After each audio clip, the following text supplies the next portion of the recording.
شيء فحكمه إلى الله ذلكم الله ربي عليه توكلت وإليه أنيب فاطر السماوات والأرض جعل لكم من أنفسكم أزواجا ومن الأنعام أزواجا يذرأكم فيه ليس كمثله شيء وهو السميع البصير له مقاليد السماوات والأرض يبسط الرزق لمن يشاء ويقدر إنه بكل شيء عليم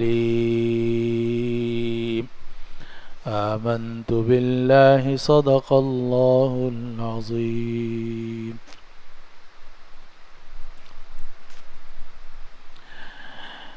حامیم عین سین قاف.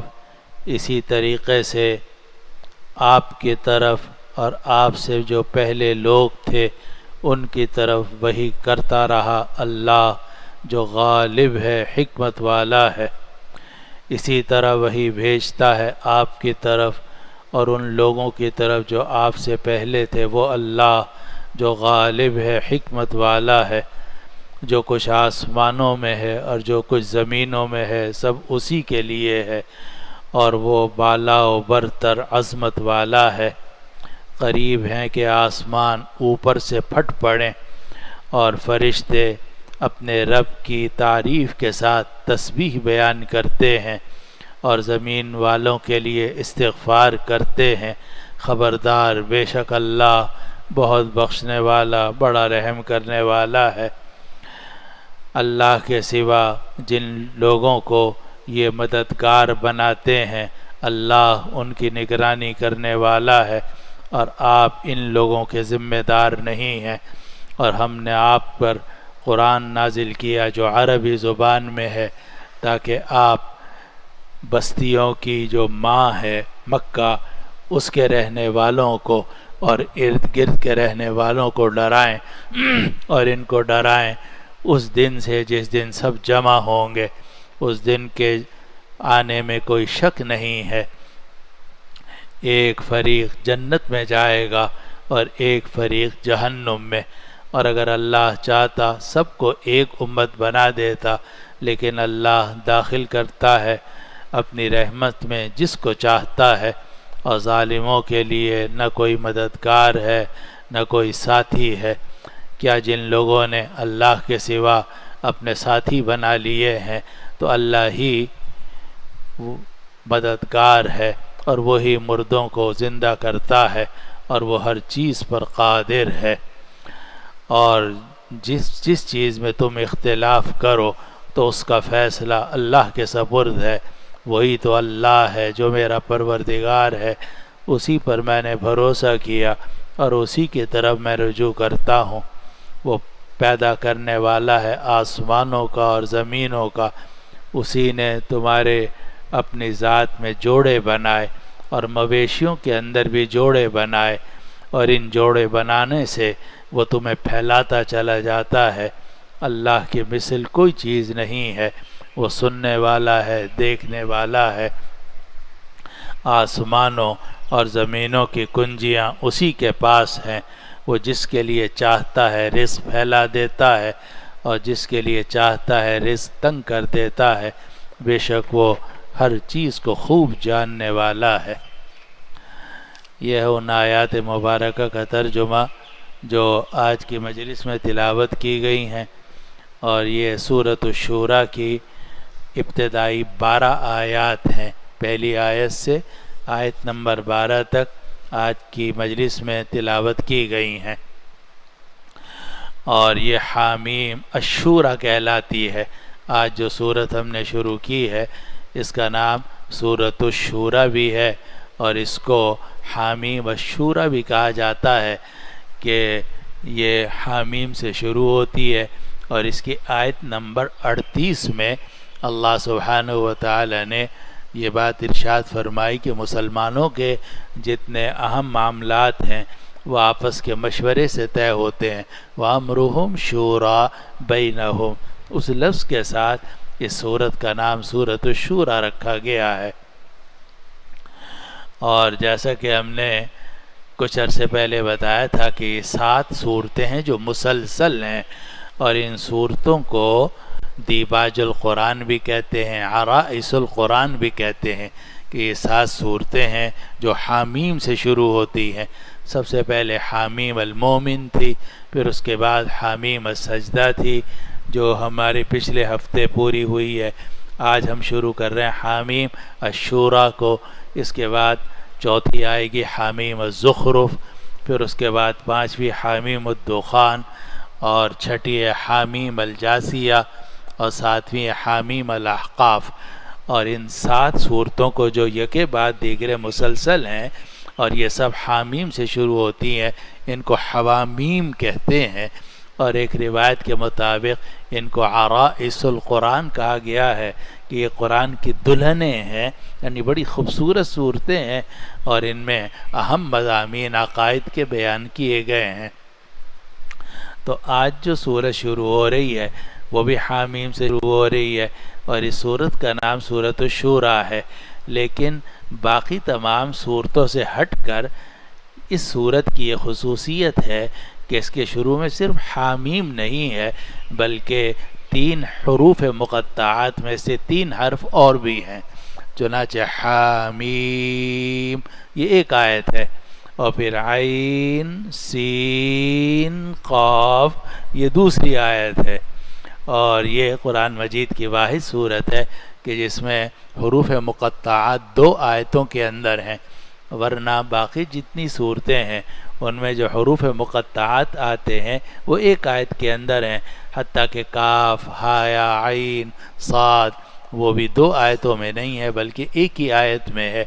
لیکن اس سورۃ الشورى کی یہ خصوصیت ہے کہ اس میں حامیم یہ پہلی آیت ہے اور عین سین قاف یہ دوسری آیت ہے، اور یہ دونوں حروف مقطعات پر مشتمل ہیں. اور حروف مقطعات کے معنی ہم آپ کو پہلے بھی بتا چکے ہیں کہ یہ وہ حروف ہیں جن کو علیحدہ کر کر کے پڑھا جاتا ہے، ٹکڑے کر کے پڑھا جاتا ہے. اور اس کے معنی میں لوگوں نے بہت باتیں کہی ہیں، لیکن صحیح بات وہی ہے جس کو جمہور علماء، مفسرین، محدثین، فقہائے امت نے اختیار کیا ہے کہ اللہ اعلم بمراد، اللہ ہی جانتا ہے کہ اس کی کیا مراد ہے. جو بھی کوئی عالم مفسر اپنی طرف سے کچھ معنی بیان کرتا ہے وہ اس کا اپنا خیال ہے، لیکن اللہ سبحانہ و تعالی نے یا اس کے نبی صلی اللہ علیہ وسلم نے ان آیات کی کوئی تفسیر بیان نہیں فرمائی. اور اسی لیے جتنے اہم مفسرین ہیں وہ ان آیات پر لکھ دیتے ہیں اللہ اعلم بمرادہ، یا حامیم لکھ کر اس کے نیچے پھر حامیم لکھ دیتے ہیں، کوئی ترجمہ وغیرہ اس کا نہیں کیا جاتا. تو پہلی آیت تو ہے حامیم، اور دوسری آیت ہے عین سین قاف. آگے تیسری آیت میں اللہ سبحانہ و تعالی نے یہ بات ارشاد فرمائی کہ اے نبی آپ پر جو یہ وحی آ رہی ہے کوئی نئی بات تھوڑا ہی ہے. حضرت آدم علیہ السلام پہ بھی اسی طرح وحی آئی، حضرت نوح علیہ السلام پر بھی اسی طرح آئی، حضرت ادریس علیہ السلام، حضرت الیاس علیہ السلام، حضرت ابراہیم علیہ السلام، حضرت یعقوب علیہ السلام، حضرت یوسف علیہ السلام. یہ تو ایک طویل سلسلہ ہے انبیاء کرام علیہ السلام کا. 1,24,000 بعض روایات کے مطابق انبیاء کرام علیہ السلام آتے رہے، سب پر وحی آتی رہی. اور انبیاء کرام علیہ السلام کا یہ سلسلہ اسی لیے جاری ہے تاکہ لوگ جو ہیں اس دنیا میں مگن نہ ہو جائیں، اور ان کو مسلسل یہ بات بتائی جائے کہ جگہ جی لگانے کی دنیا نہیں ہے، یہ عبرت کی جا ہے، تماشا نہیں ہے.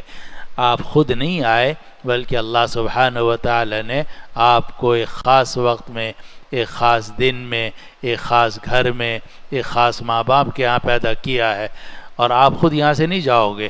اللہ تعالیٰ ہی ایک خاص وقت میں، ایک خاص دن میں، ایک خاص جگہ میں آپ کو اپنے پاس واپس بلا لیں گے.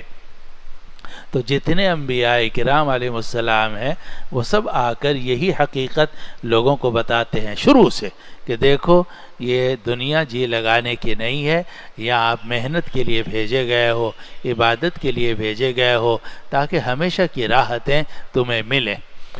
تو جو بات سارے انبیاء کرام علیہ السلام بتاتے رہے وہی نبی کریم صلی اللہ علیہ وسلم نے بھی آ کر لوگوں کو بتائی۔ تو قرآن کہتا ہے آیت نمبر 3 میں کہ کذالک یوحی الیک وإلی الذین من قبلک، آپ کی طرف اور آپ سے پہلے لوگوں کی طرف اسی طریقے سے وحی کرتا رہا۔ اللہ العزیز الحکیم، وہ اللہ جو غالب ہے، حکمت والا ہے۔ اللہ ہے، غالب ہے، جس کو چاہتا ہے نبی بناتا ہے اور اپنی حکمت سے ایک خاص وقت پر اس کو بھیجتا ہے اور اپنی حکمت سے آیات نازل کرتا ہے۔ تو آپ کی طرف اور آپ سے پہلے جتنے لوگ ہیں سب کی طرف وحی کی ہے اس اللہ نے جو غالب حکمت والا ہے۔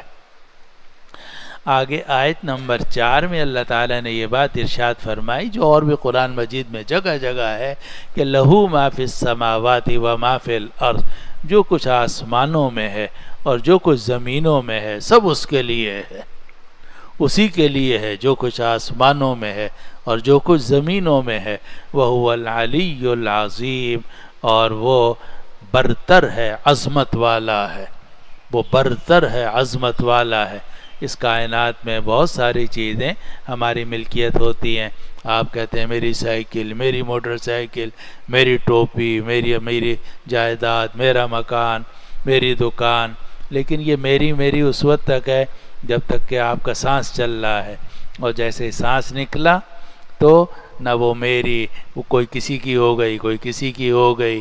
اسی لیے اللہ تعالیٰ کے اسماء الحسنہ میں سے وارث، کہ اصل وارث اللہ تعالیٰ ہے۔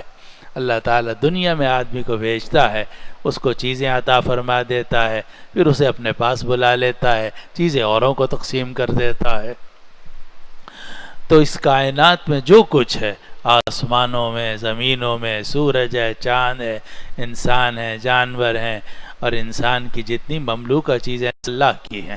لہو ما فی السماوات و ما فی الارض، جو کچھ آسمانوں میں ہے، جو کچھ زمینوں میں ہے، سب اسی کے لیے ہے۔ وَهُوَ الْعَلِيُّ الْعَظِيمُ، اور وہ برتر ہے، عظمت والا ہے۔ علی برتر ہے، علو برتر ہے، عظیم عظمت والا ہے۔ آگے آیت نمبر 5 میں اللہ تعالیٰ فرماتے ہیں تکاد السماوات یتفطرن من فوقہن، قریب ہیں کہ آسمان اوپر سے پھٹ پڑیں۔ والملائکۃ یسبحون بحمد ربہم، اور فرشتے اپنی رب کی حمد کے ساتھ پاکی بیان کرتے ہیں۔ ویستغفرون لمن فی الارض، اور زمین میں رہنے والوں کے لیے استغفار کرتے ہیں۔ الا ان اللہ هو الغفور الرحیم، خبردار بے شک اللہ بہت بخشنے والا، رحم کرنے والا ہے۔ اب یہ جو آیت نمبر 5 ہے اس کا پہلا جز ہے تکاد السماوات یتفطرن من فوقہن، قریب ہے کہ آسمان اوپر سے پھٹ پڑیں۔ اب اس کے 3 مفہوم ہو سکتے ہیں اور تینوں اپنی جگہ ٹھیک ہے۔ پہلا مفہوم یہ ہے کہ جب قیامت قائم ہوگی تو آسمان پھٹ جائے گا اور فرشتے وہاں سے اترتے ہوئے نظر آئیں گے۔ تو تکاد السماوات یتفطرن من فوقہن، قریب ہے کہ آسمان پھٹ پڑیں اوپر سے، یعنی 7واں آسمان پھٹے گا، چھٹا، پھر اس کے بعد 5واں، چوتھا، تیسرا، دوسرا، اور پھر قریب کا آسمان، اور فرشتے نازل ہوں گے اور میدان محشر قائم کیا جائے گا۔ یہ پہلا مفہوم ہے۔ اور دوسرا مفہوم جو بعض مفسرین نے ذکر کیا کہ آسمان چاہے 7واں ہو چاہے چھٹا ہو، اس پر فرشتوں کا اتنا ہجوم ہے اور فرشتوں کی اتنی بڑی تعداد ہے کہ ان کے بوجھ سے شاید 7واں اور چھٹا آسمان پھٹ پڑے، پھر 5واں اور چوتھا، اس طریقے سے۔ کیونکہ آپ جانتے ہیں کہ جب انسان اس دنیا میں ہے، میں ہوں یا آپ ہیں، تو ہمارے کرامن کاتبین ہیں، 2 فرشتے تو ویسے ہی بیٹھے ہوئے ہیں جو جناب لکھ رہے ہیں، اور قرآن مجید سے یہ بات معلوم ہوتی ہے کہ جب ہم اس دنیا میں ہوتے ہیں تو فرشتے ہماری حفاظت کرتے ہیں اور ان کی ڈیوٹیاں بدلتی رہتی ہیں عصر میں اور فجر میں، جیسا کہ روایات میں آتا ہے۔ تو اتنے فرشتے ہیں چاروں طرف کہ ان کا اندازہ کرنا مشکل ہے۔ اور ایک حدیث میں جس کو تمام مفسرین نے ذکر کیا کہ نبی کریم صلی اللہ علیہ وسلم نے فرمایا اطت السماء وحق لها ان تطت، آسمان چوں چوں کر رہا ہے اور اس کے لیے حق ہے کہ وہ چوں چوں کرے۔ آپ نے دیکھا ہوگا کوئی بھاری چیز ہو، اس کے اوپر کوئی چیز رکھی جائے تو ایک آواز چوں چوں کسی پیدا ہوتی ہے۔ تو قرآن مجید کہتا ہے، حدیث شریف کہتی ہے کہ آسمان چوں چوں کر رہا ہے، اور آگے حدیث میں ما فیہا موضع اربعۃ اصابع الا وملک راکعا او ساجدا او قائما، 4 انگلیوں کے برابر بھی کوئی جگہ وہاں خالی نہیں ہے، فرشتے موجود ہیں، کوئی رکوع میں، کوئی سجدے میں، کوئی کھڑا ہوا ہے۔ اللہ تعالیٰ کے مختلف احکام ان پر نازل ہوتے رہتے ہیں، اور یہ تمام کائنات جو ہے فرشتوں کے ذریعے سے چلائی جاتی ہے۔ تو اللہ سبحانہ و تعالی جو ہیں انہوں نے اتنے فرشتے پیدا کیے ہوئے ہیں کہ تکاد السماوات یتفطرن من فوقہن، کہ قریب ہے کہ ان کے بوجھ سے آسمان پھٹ پڑے۔ تو اب 2 مفہوم ہو گئے۔ پہلا مفہوم تو یہ ہے کہ قیامت قائم ہوگی، تو قریب ہے کہ قیامت قائم ہو اور آسمان پھٹ جائیں اور فرشتے اترنے لگیں۔ اور دوسرا مفہوم یہ ہو گیا کہ آسمانوں میں فرشتوں کی اتنی بڑی تعداد ہے کہ آسمان قریب ہے کہ پھٹ پڑیں۔ اور تیسرا مفہوم وہ ہے جو سورہ مریم کے اندر ذکر کیا گیا کہ اعوذ باللہ من الشیطان الرجیم تکاد السماوات کیا ہے وتنشق الارض وتخر الجبال هدا ان دعوا للرحمن ولدا۔ کہاں گئے ہمارے ساتھی وہ جو ہمیں آیت یاد دلاتے تھے؟ ہاں جی، تکاد السماوات یتفطرن منه وتنشق الارض وتخر الجبال هدا ان دعوا للرحمن ولدا وما ينبغي للرحمن ان يتخذ ولدا۔ یعنی جب مشرک لوگ اللہ کے لیے اولاد کو پکارتے ہیں اور کہتے ہیں کہ فلاں اللہ کا بیٹا ہے، تو اتنا خوفناک اس کا اثر ہوتا ہے کہ قریب ہے کہ آسمان اس سے پھٹ جائیں۔ تکاد السماوات یتفطرن منہ وتنشق الارض، زمین پھٹ جائے، وتخر الجبال ہدا، اور پہاڑ نیچے گر پڑے۔ یعنی یہ اللہ کے لیے شرک ثابت کرنا اتنی خوفناک چیز ہے کہ اس کی وجہ سے قریب ہے کہ آسمان پھٹ پڑے۔ تو یہ تینوں مفہوم ہو سکتے ہیں اور تینوں اپنی جگہ ٹھیک ہے۔ تو آیت نمبر 5 کے شروع میں فرمایا گیا تکاد السماوات یتفطرن من فوقہن، قریب ہے کہ آسمان اوپر سے پھٹ پڑے۔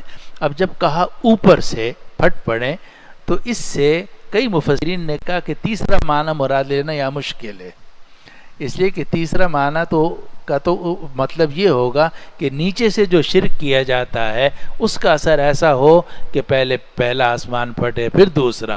لیکن یہاں اللہ سبحانہ و تعالی نے جو آیت ذکر کی ہے اس میں ہے تکاد السماوات یتفطرن من فوقہن، اوپر سے پہلے 7واں آسمان پھٹے، پھر 6ٹھا پھٹے، اور پھر اس طرح۔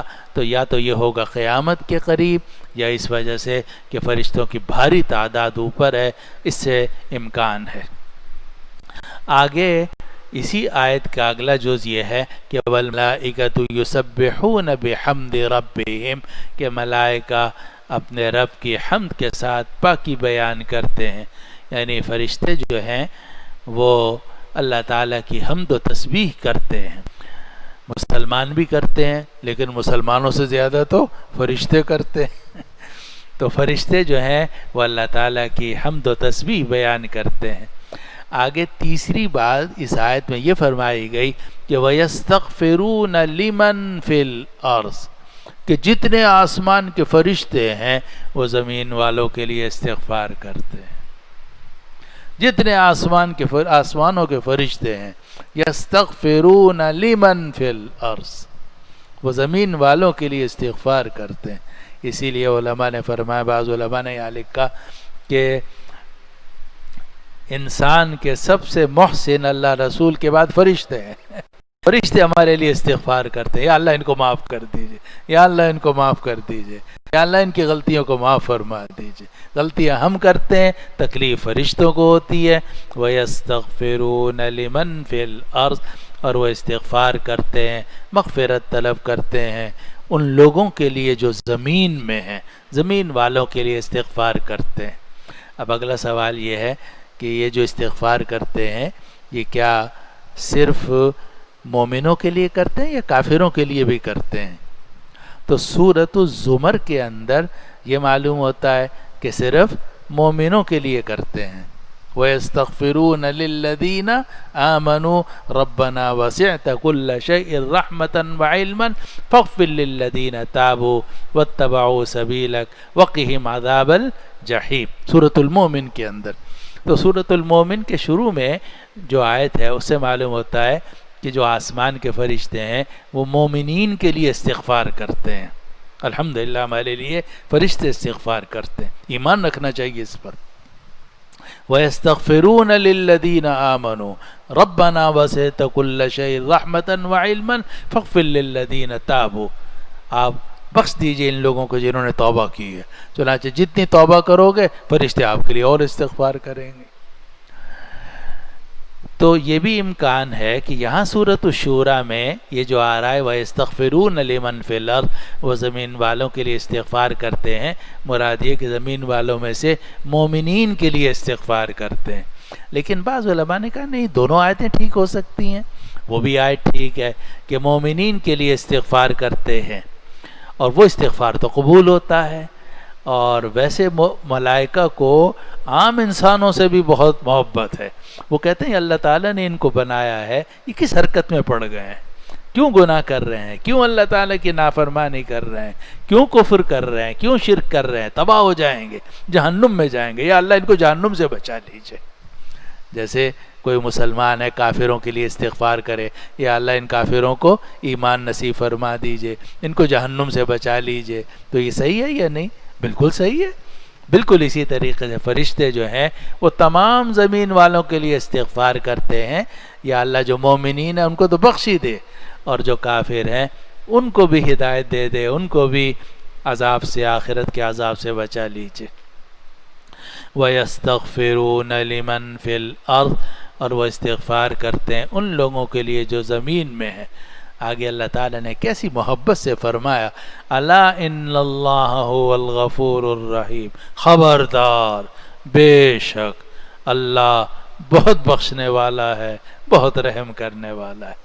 فرشتے بھی تمہارے لیے استغفار کرتے ہیں، اللہ تعالیٰ بھی تمہیں معاف کرنا چاہتے ہیں، اللہ تعالیٰ بھی تمہارے اوپر رحم کرنا چاہتے ہیں، تم مغفرت تو مانگو، توبہ تو کرو۔ فرشتے بھی تمہارے ساتھ ہیں، اللہ بھی تمہیں معاف کرنا چاہتا ہے۔ الا ان اللہ هو الغفور الرحیم، خبردار، بے شک اللہ ہی تو ہے کہ جو بخشنے والا ہے، رحم کرنے والا ہے۔ آگے آیت نمبر 6 میں ارشاد ہے کہ والذین اتخذوا من دونہ اولیاء اللہ حفیظ علیہم، اور جب ہم ملا کر پڑھیں گے اولیاء اللہ حفیظ علیہم وما انت علیہم بوکیل۔ ترجمہ اس آیت نمبر 6 کا یہ ہے کہ جو لوگ اللہ کے سوا اپنے دوست بناتے ہیں، اولیاء ولی کی جمع ہے، ولی کے معنی دوست کے بھی آتے ہیں، سرپرست کے بھی آتے ہیں، رفیق کے بھی آتے ہیں۔ حضرت شیخ الہند نے ترجمہ کیا رفیق کا یعنی دوست کا، اور حضرت تھانوی رحمۃ اللہ علیہ نے ترجمہ کیا کارساز کا، کہ سرپرست، کام کرنے والا۔ تو اللہ تعالیٰ یہ بات فرماتے ہیں کہ تم نے اگر دوست بنانا ہے تو کس کو بناؤ؟ اللہ کو بناؤ۔ اللہ ولی الذین آمنوا یخرجہم من الظلمات الی النور، سورہ بقرہ میں ارشاد ہے اللہ جو ہے ایمان والوں کا دوست ہے، اللہ مومنین کا دوست ہے۔ دوستی کرنی ہے تو کس سے کرو؟ اللہ سے کرو۔ جو آپ سے محبت کرنے والا ہے، آپ کو پیدا کرنے والا ہے، آپ کی غلطیوں کو معاف کرنے والا ہے۔ اور جو لوگ اللہ کے سوا کسی کو دوست بناتے ہیں، اللہ حفیظ علیہم، اللہ ان کی نگرانی کر رہا ہے۔ جو لوگ اللہ کے سوا کسی کو دوست بناتے ہیں، کسی بت کو، کسی معبود کو، یا مخلوقات میں سے کسی کو، اور سمجھتے ہیں کہ بس وہی ہمارا کرنے والا ہے، کوئی اور کرنے والا نہیں ہے، وہ شرک میں مبتلا ہیں، کفر میں مبتلا ہیں۔ اللہ ان کی نگرانی کر رہا ہے، اللہ حفیظ علیہم، اللہ ان کی نگرانی کر رہا ہے۔ اور اس میں اشارہ کر دیا گیا کہ اللہ تعالیٰ کفر اور شرک پر فوراً سزا نہیں دیتا، نگرانی کرتا رہتا ہے، کیا کر رہے ہیں، کیا کر رہے ہیں، مہلت دیتا ہے ان کو، شاید توبہ کر لیں، شاید ایمان لے آئیں۔ جب دیکھا جاتا ہے کہ اب ان کے ایمان لانے کی کوئی توقع نہیں ہے، تو پھر اللہ تعالیٰ اپنے پاس بلا لے یا عذاب نازل کر دے۔ اس کو قرآن میں فرمایا والذین اتخذوا من دونہ اولیاء اللہ حفیظ علیہم، جن لوگوں نے اللہ کے سوا اپنے دوست بنا رکھے ہیں، اللہ حفیظ علیہم، اللہ ان کے اوپر نگرانی کرنے والا ہے۔ وما انت علیہم بوکیل، اور اے نبی آپ ان پر وکیل نہیں ہیں، آپ ان پر ذمہ دار نہیں ہیں۔ وما انت علیہم بوکیل، اور آپ ان پر ذمہ دار نہیں ہیں، آپ ان پر ذمہ دار نہیں ہیں۔ اسی لیے کہا جاتا ہے کہ نبی کریم صلی اللہ علیہ وسلم اللہ کے رسول تو ہیں مگر وکیل نہیں ہیں۔ یہاں بھی فرمایا گیا کہ وما انت علیہم بوکیل، آپ ان کے ذمہ دار نہیں ہیں۔ اور سورہ یونس میں فرمایا گیا قل لست علیکم بوکیل لکل نبأ مستقر وسوف تعلمون۔ قل لست علیکم بوکیل، آپ کہہ دیجئے کہ میں تمہاری پر کوئی ذمہ دار نہیں، تمہاری حرکتوں کا میں ذمہ دار نہیں ہوں۔ نبی جو ہے وہ بات کو پہنچانے والا ہوتا ہے، رسول ہوتا ہے، لیکن وہ اپنی امتیوں کے اعمال کا ذمہ دار نہیں ہوتا۔ اور آج کل یہ بڑی غلط بات چل رہی ہے کہ ہم میں سے ہر شخص دوسرے کے اعمال کا ذمہ دار ہے، بالکل غلط ہے یہ۔ لا تزر وازرۃ وزر اخری، کوئی انسان دوسرے کا بوجھ نہیں اٹھا سکتا۔ نبی جو ہے وہ ذمہ دار نہیں ہوتا امتی کے اعمال کا، وہ صرف امتیوں کو دین کی بات پہنچانے والا ہوتا ہے۔ جگہ جگہ کہا گیا کہ آپ کہہ دیجئے انی رسول اللہ علیکم جمیعا وما محمد الا رسول، لیکن ساتھ ساتھ کہا گیا قل لست علیکم بوکیل، کہہ دیجئے کہ میں تمہارے اوپر ذمہ دار نہیں ہوں۔ اور فقہ میں یہ بات بڑی کھول کر بیان کی گئی ہے کہ ایک ہوتا ہے رسول، ایک ہوتا ہے وکیل۔ میں آپ کو ایک مثال سے سمجھاتا ہوں۔ ایک آدمی جا رہا ہے مارکیٹ، میں نے اس سے کہا کہ بھئی تم مارکیٹ جا رہے ہو، وہاں وہ دکاندار ہے فلاں، اس سے کہہ دینا کہ وہ محمود نے یہ کہا ہے کہ اتنے کلو چیز فلاں چیز بھیج دے اور مجھ سے پیسے منگوا لے، اور کہہ کے تم اپنا آگے چلے جانا۔ کہا جی ٹھیک ہے، میں آپ کا پیغام پہنچا دوں گا۔ یہ ہے رسول، اور یہ ہے پیغام پہنچانے والا، اسے کہتے ہیں پیمبر یا پیغمبر فارسی زبان میں۔ دوسری صورت یہ ہے کہ میں آپ کو پیسے دیتا ہوں اور میں کہتا ہوں کہ بھائی یہ 100 روپے ہیں اور اس سے تم 2 کلو پیاز یا 2 کلو آلو مجھے لا دو، ہے جی۔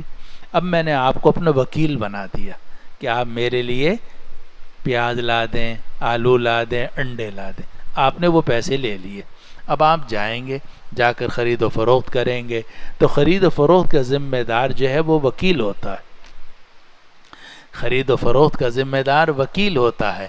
چنانچہ پیسے جو دے گا وہ وکیل دے گا، چیز پر قبضہ جو کرے گا، مبیع پر جو قبضہ کرے گا وہ وکیل کرے گا، لیکن رسول جو ہے وہ ذمہ دار نہیں ہوتا، وہ صرف پیغام پہنچاتا ہے کہ ابھی مولوی صاحب نے کہا ہے اتنی چیز بھیج دو، وہ کہے پیسے لاؤ، وہ کبھی مجھے تو انہوں نے کہا تھا کہ پیغام پہنچا دو، میں تو پیغام پہنچانے آیا ہوں، باقی پیسے لینا یا دینا، انڈے پہنچانا نہ پہنچانا تم جانو یا مولوی صاحب جانے، میں اس کا ذمہ دار نہیں ہوں۔ رسول صرف پیغام پہنچاتا ہے، اور وکیل جو ہے وہ اس عمل کا ذمہ دار ہوتا ہے۔ اللہ سبحانہ و تعالی نے قرآن مجید میں کئی جگہ میں بار بار یہ بات ارشاد فرمائی ہے کہ ہم نے نبی کریم صلی اللہ علیہ وسلم کو رسول بنا کر بھیجا ہے. آپ پیغام پہنچانے والے ہیں، قرآن پہنچانے والے ہیں، اللہ کا دین پہنچانے والے ہیں، لیکن رسول تم لوگوں کے ذمہ دار نہیں ہے. تم جو حرکتیں کر رہے ہو اس کے ذمہ دار نبی نہیں ہے، نبی اس کے ذمہ دار نہیں ہے. مدینے میں اگر کوئی غلطی ہوتی ہے نبی کریم صلی اللہ علیہ وسلم ذمہ دار نہیں ہے. آج کل ہمارے بعض نیک دوست یہ کہتے ہیں کہ دارالعلوم میں کوئی بھی غلطی ہوگی دارالعلوم کے سارے لوگ ذمہ دار ہیں، لاہور میں جو غلطی ہوگی سارے لاہور والے ذمہ دار ہیں. کیسے ہو سکتا ہے؟ میں یہاں بیٹھا ہوا ہوں، آپ یہاں بیٹھے ہوئے ہیں، باہر کوئی آدمی الٹی سیدھی حرکت کرتا ہے تو کیا ہم سب جو یہاں بیٹھے ہوئے درس قرآن میں جمع ہیں ہم سب اس کی حرکت کے ذمہ دار ہیں؟ ہم تو دیکھ ہی نہیں رہے اس کو، ہم سب اس کے ذمہ دار کیسے بن سکتے ہیں؟ لا تزر وازرۃ وزر اخری، کوئی بوجھ اٹھانے والا دوسرے کا بوجھ نہیں اٹھاتا. تو یہ سمجھنا کہ جناب نبی جو ہے امت کے اعمال کا ذمہ دار ہوتا ہے، یا عالم امت کے اعمال کا ذمہ دار ہوتا ہے، یا استاد تمام مقتدیوں کے، یا امام تمام مقتدیوں کے اعمال کا ذمہ دار. امام تو نماز پڑھا کے فارغ ہو گیا، اب مقتدی اپنے گھر جا کے کیا حرکتیں کر رہے ہیں، امام کو آپ کیسے ذمہ دار قرار دے سکتے ہو؟ امام صرف نماز کی حد تک ذمہ دار ہے، وہ بھی اس طریقے سے کہ نماز آپ کو پڑھا دے. باقی اگر آپ پیچھے جو ہے نماز نہیں پڑھ رہے، ایسے ہی اٹھک بیٹھک کر رہے ہو، ورزش کر رہے ہو، اس کا امام کیسے ذمہ دار ہو جائے گا؟ تو یہ بات کہ ہر شخص دوسرے کے اعمال کا ذمہ دار ہے، قرآن حدیث کی روح سے غلط ہے. قرآن نے صاف کہا ہے اور یہاں فرمایا گیا کہ وَمَا أَنْتَ عَلَيْهِمْ بِوَكِيلٍ، آپ ان لوگوں کے ذمہ دار نہیں ہیں. آگے آیت نمبر 7 میں ارشاد ہے وَكَذَلِكَ أَوْحَيْنَا إِلَيْكَ قُرْآنًا عَرَبِيًّا، اسی طرح ہم نے آپ کی طرف عربی قرآن نازل کیا، کیونکہ یہاں سارے رہنے والے عرب تھے.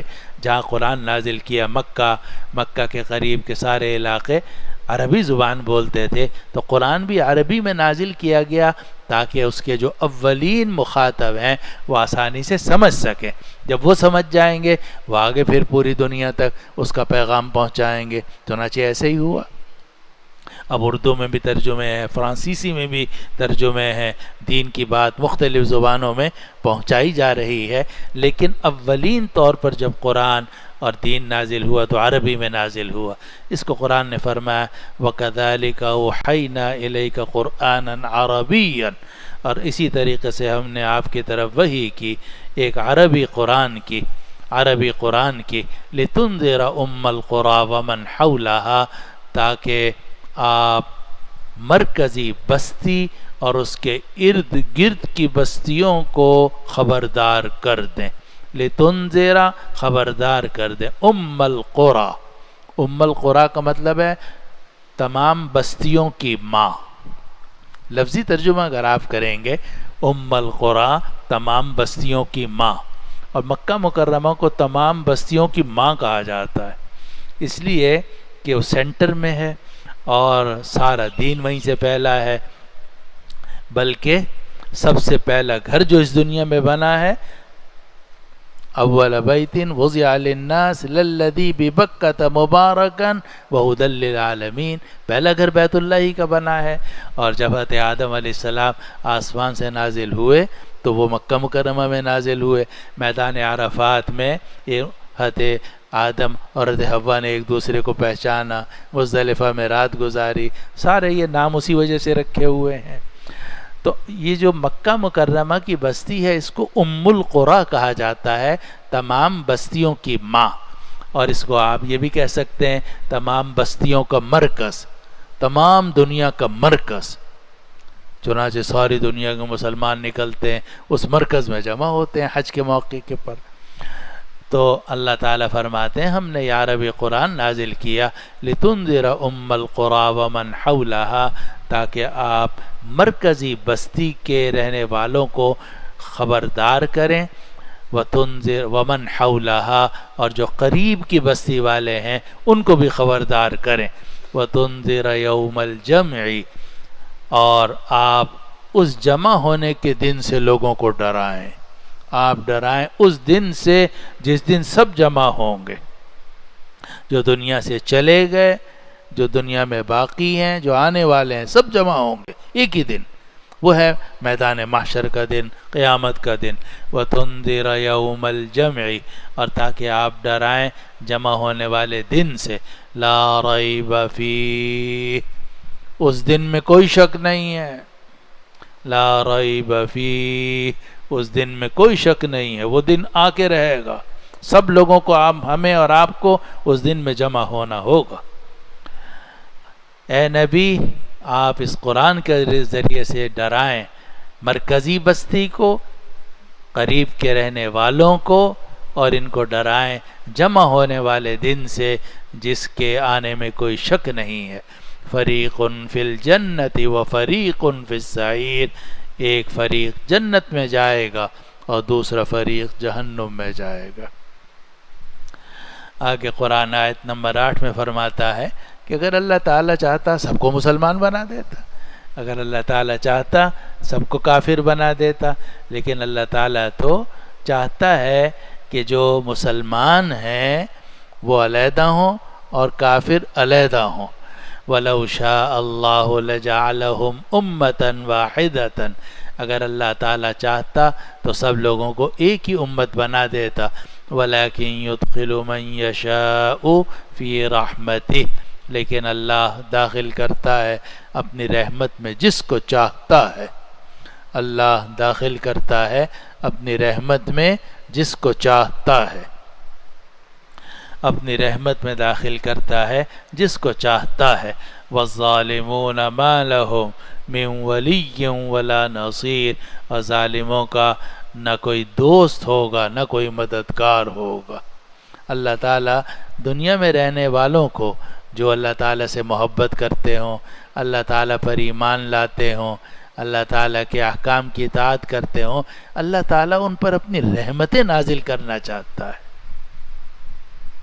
وَلَكِنْ يُدْخِلُ مَنْ يَشَاءُ فِي رَحْمَتِهِ، لیکن اللہ داخل کرتا ہے جس کو چاہتا ہے اپنی رحمت میں۔